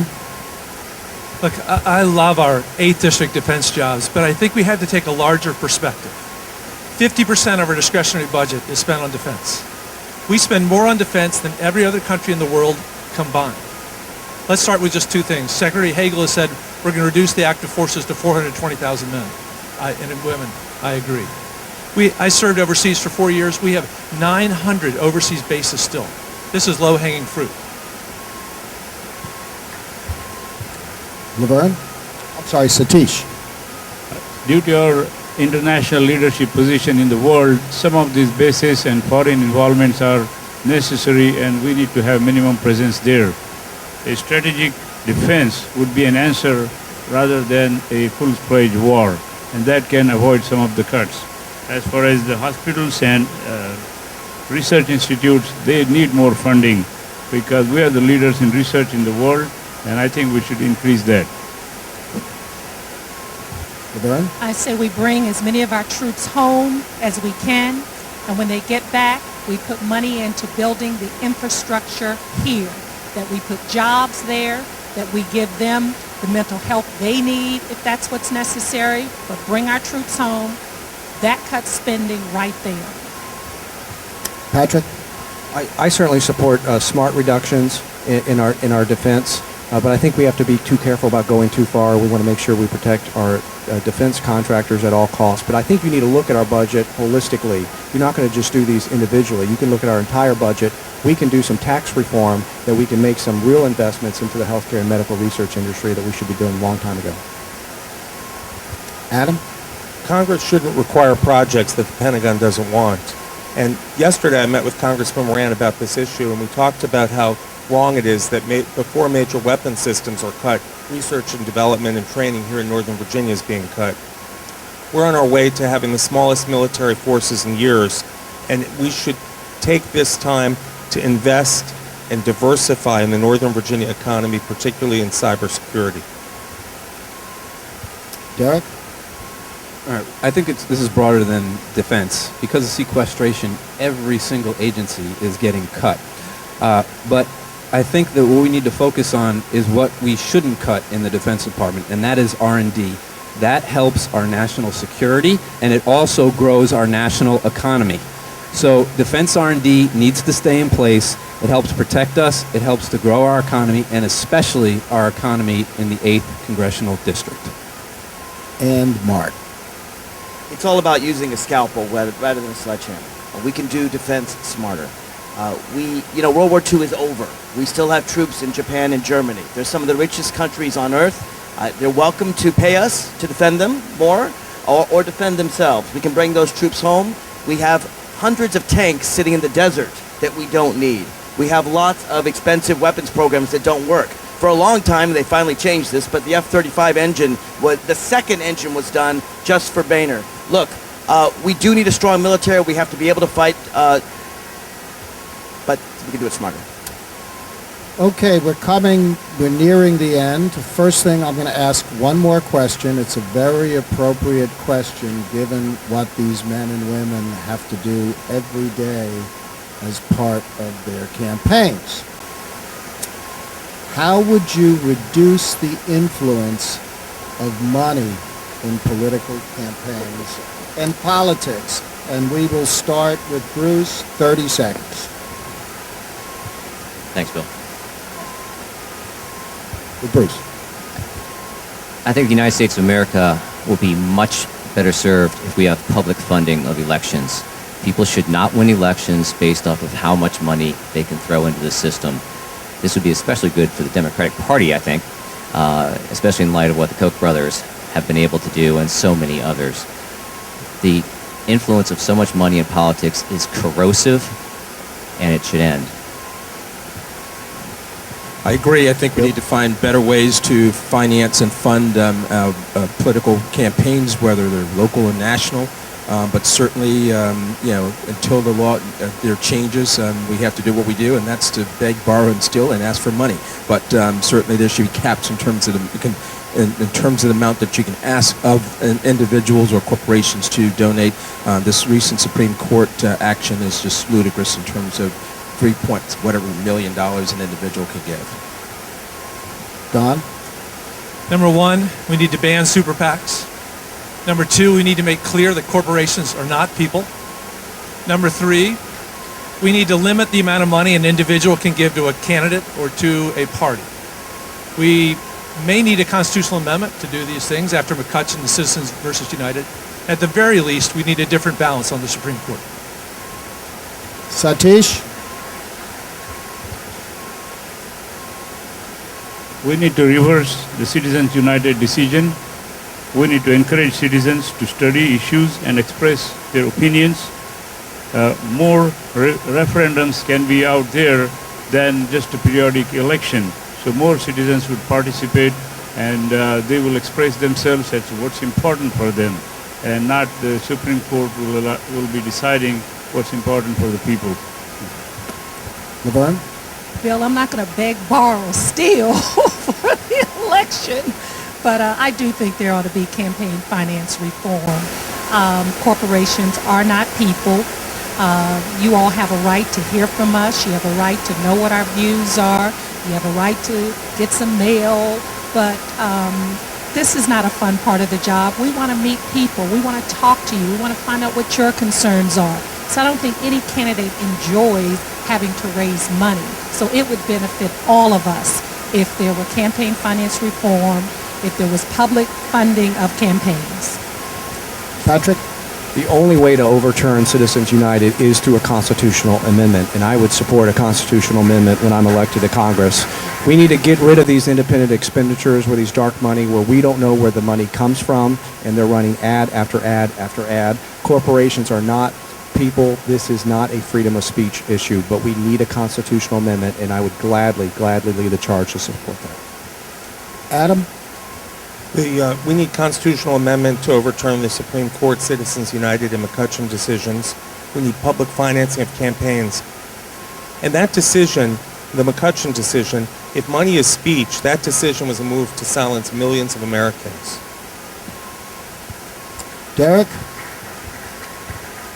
All right, so we have limits on the amount that individuals can give. We have limits on the amounts that PACs can give.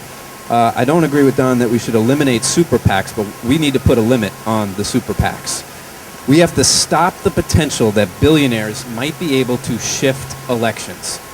But we also have to remember, no matter how much money comes in, people win elections, not money. Mark? In 2012, two people, the Koch brothers, spent more money on our elections than every single union worker, millions of them combined. Just recently, the Republican candidates held what was called the Sheldon primary. They went to Sheldon Adelson and begged, borrowed, and steal to get his support. That is not what America's all about. Citizens United, McCutcheon, there is nothing in my Constitution that says the corporations are people. I can cite the 14th Amendment. We do need a constitutional amendment, absolutely. We do need public financing of campaigns, and we need to allow citizens to have the money to give to candidates to decide. Charniele? Certainly politicians do spend too much time raising money and not enough time on policy. I certainly do support the constitutional amendment for the McCutcheon and Citizens United cases to make sure that we are more of a representative democracy in our process. And we've gone a little bit, the court has gone, I think I totally disagree with the opinion, it's gone too far. So I certainly support campaign finance limits as well. We now come to our closing statements for the candidates. Each candidate will have a minute to close. Obviously, they can say whatever they choose. We will start with Bill Euille.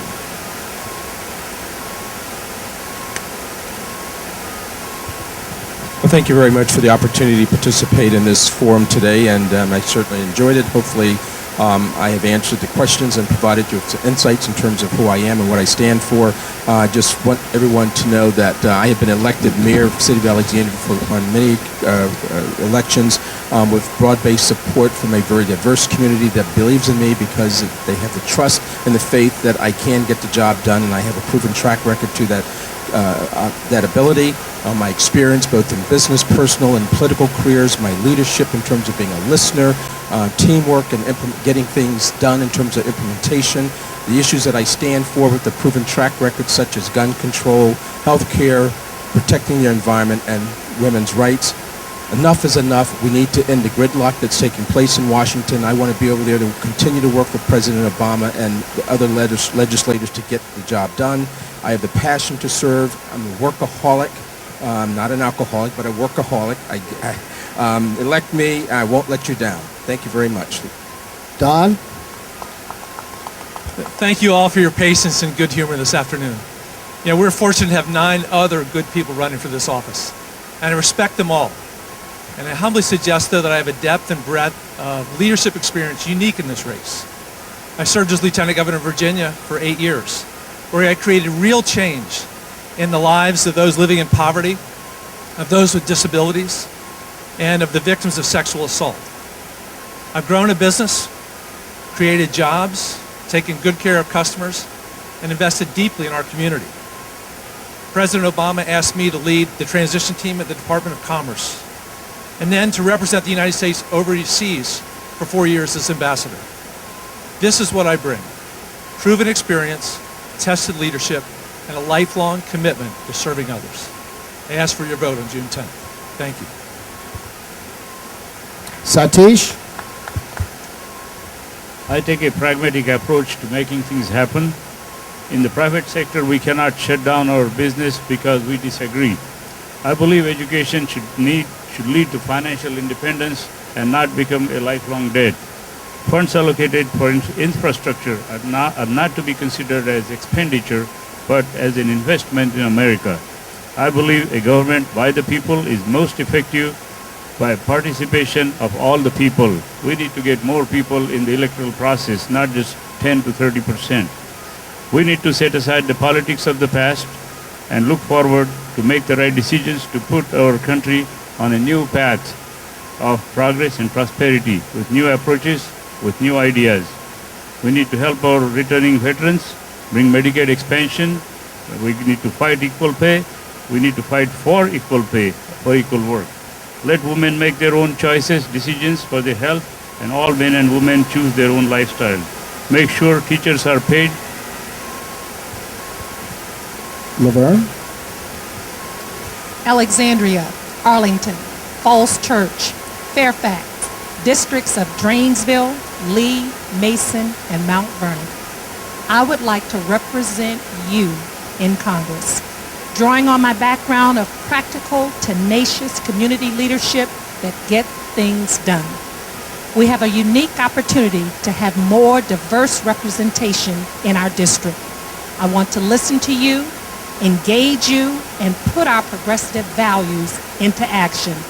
I'm tough, I'm a fighter, but I'm also a collaborator and a coalition builder that will work with Democrats, Republicans, and independents to stop the dysfunction in Congress and get things done. I want the 8th District to have great schools, economic stability, and opportunities for all. I want to be that strong progressive voice for you in Congress. Today, I ask for your support, your volunteers, and on June 10th for your vote. Patrick? Thank you, George. I want to thank you for conducting a great panel, and I want to thank you all for coming out this afternoon. I'm a former Capitol Hill staffer. I'm a healthcare attorney with expertise in Medicare policy. I've been a delegate for the last 5 years. I'm the founder and co-chairman of the Virginia Progressive Caucus. I'm a husband, but probably my greatest title of all is that of dad. I'm a proven progressive. I'm someone that will not only just vote the right way, but I will speak out and move the national discourse in the direction towards our progressive values. You know, 24 years ago, we made an investment, a long-term investment in Congressman Jim Moran, and I would say that paid off big time. I'm asking you tonight to make that investment in me.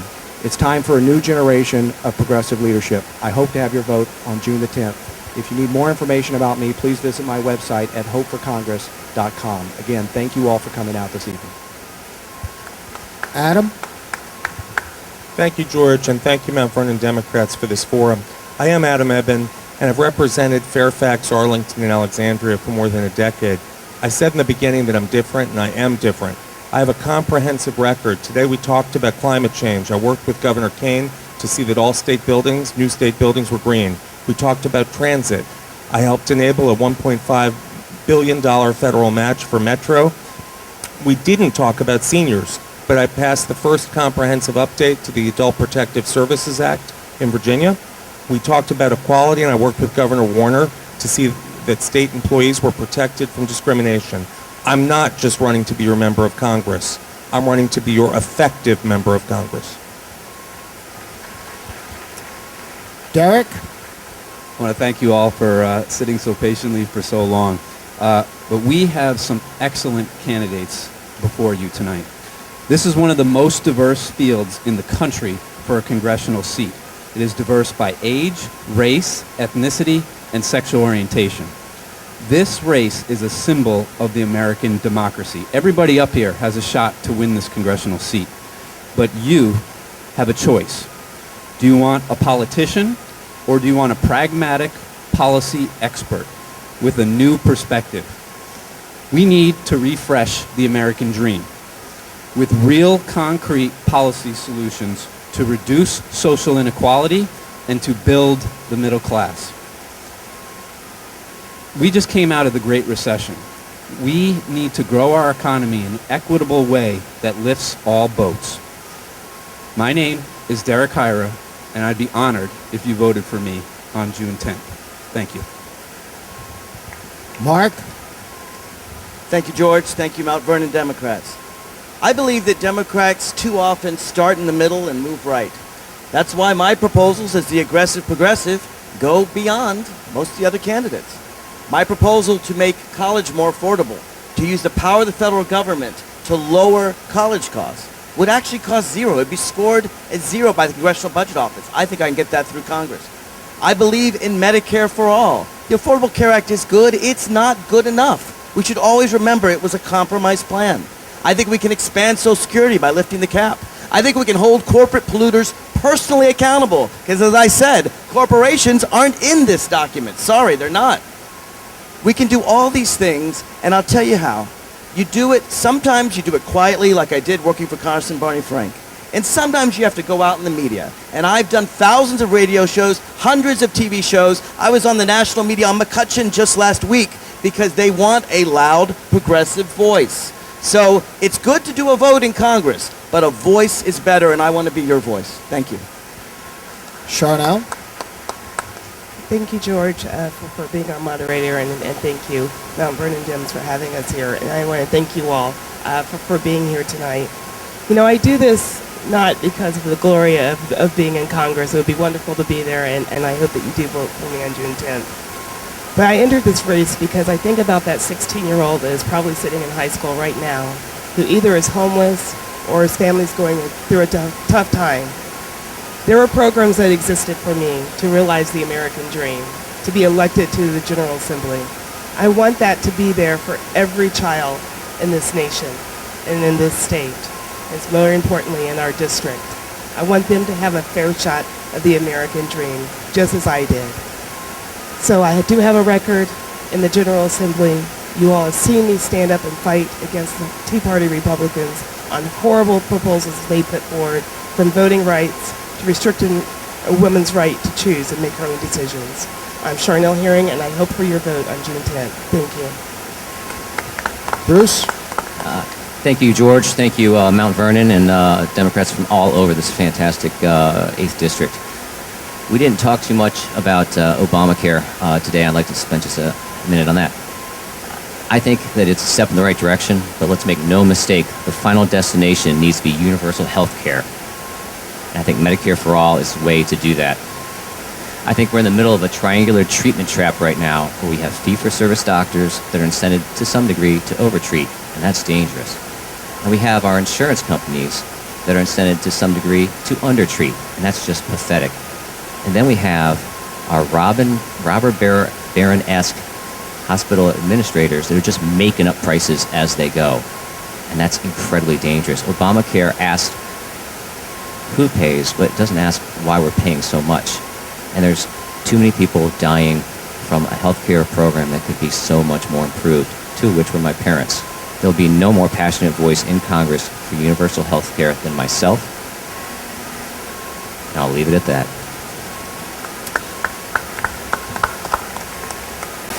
One local pundit who I respect quite a bit called the 8th District Democratic primary the mother of all congressional primaries. The fact of the matter is that the winner of this June primary, this Democratic primary, is probably going to be your next congressman, given the demographics of the 8th Congressional District. Obviously, nothing is certain. I want to applaud each and every one of these candidates. They've all proved themselves to be quality candidates. They have a grasp of the issues. And I applaud their participation today, but also their willingness to participate in this electoral process. If you've been through a congressional campaign, it ain't easy. There are a lot of moving parts.